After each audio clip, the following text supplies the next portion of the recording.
大家好，这里是七十托马斯。那双11快要到了，各大量产键盘厂商都开始推出了自己的双11的新品键盘。那在这边给大家推荐几个我自己购买键盘的选购标准，供大家参考一下。那让我们开始吧。首先，我们来讲量产键盘。那我个人觉得，对于量产键盘来说，服务是第一位的。无论是售前还是售后，客服要能找得到，要能够解决问题。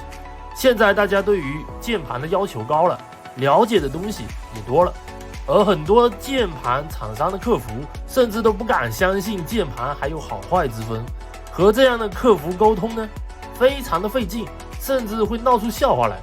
那相关的品牌我就不多说了，也欢迎大家在评论区分享一下你的售后经历。淘宝的一些大的品牌会有7天无理由的退换货服务，好的牌子即便键盘非常的贵，它也同样支持。这是淘宝对大部分商家的要求。受制于团购的属性，客制化键盘确实不容易做到这一点，这也是我们选择量产键盘的一个重要理由。我们也应当为好的服务支付隐藏的成本。第二点就是大键的表现，尤其是空格按下去不能让人感觉像是在踩棉花一样，也不能让人感觉弹不起来，回弹干脆有力，没有奇怪的杂音就是上品。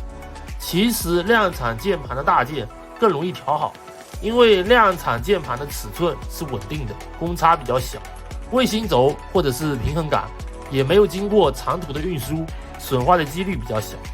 所以消费者对大键有要求是合情合理的。在这边大家得需要注意的是，量产键盘在使用半年到1年的时间之内，其大键水平可能会有不同程度的下滑，你也不能指望它和刚出厂的时候一直保持同样的水平。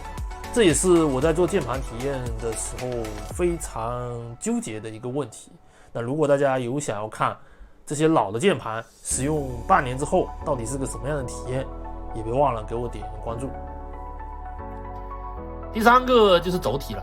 那如果键盘有热插拔，自然是更好的，毕竟现在时代变了嘛，不是樱桃一家独大的时代了，我们有权利选择自己喜欢的轴体。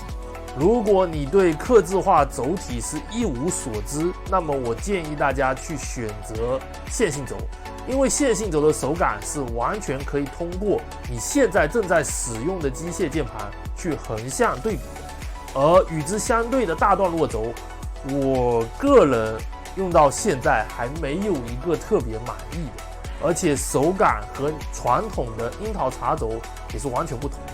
如果你真的想要尝尝鲜，你去买10几个轴放到自己的热插拔键盘上面尝试一下，真的满意了再去买更多的轴体就好了。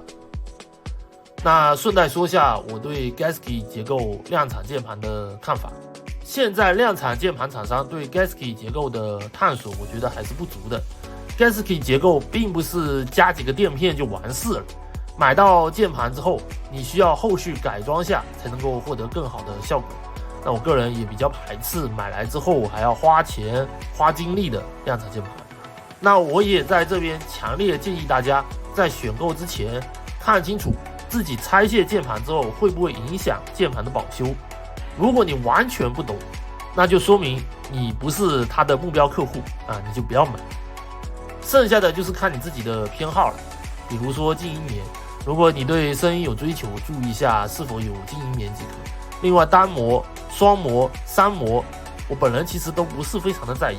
双模或者3模确实能够给你一个无线的桌面，但是你如果需要长期使用一个键盘，电池老化鼓包，过量的静音棉包裹电池，还有可能会引发电池的自燃。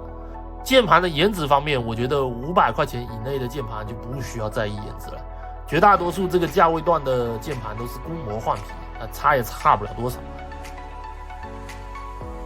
客制化键盘价格比较昂贵，它相比量产键盘来说，更多的就是犒赏自己，体现自己品味。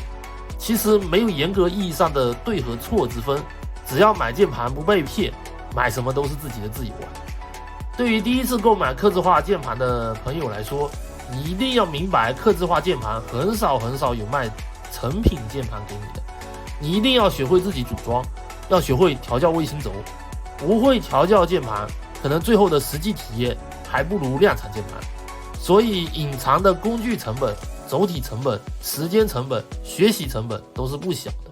我建议大家从量产的 Gasky 结构键盘下手，买到手之后呢，先拆一拆，调教，尝试一下各种不同的轴体，搞明白了之后再去买套件，能够帮你省下一大笔的钱。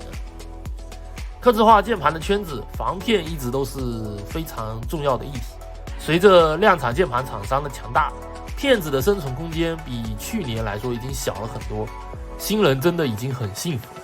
买客制化键盘其实就是买对这个团队的信任，有过成功的作品，有国外发货的经验，在开团之前有实物拍照图，而不是电脑渲染图，可信度就相对较高。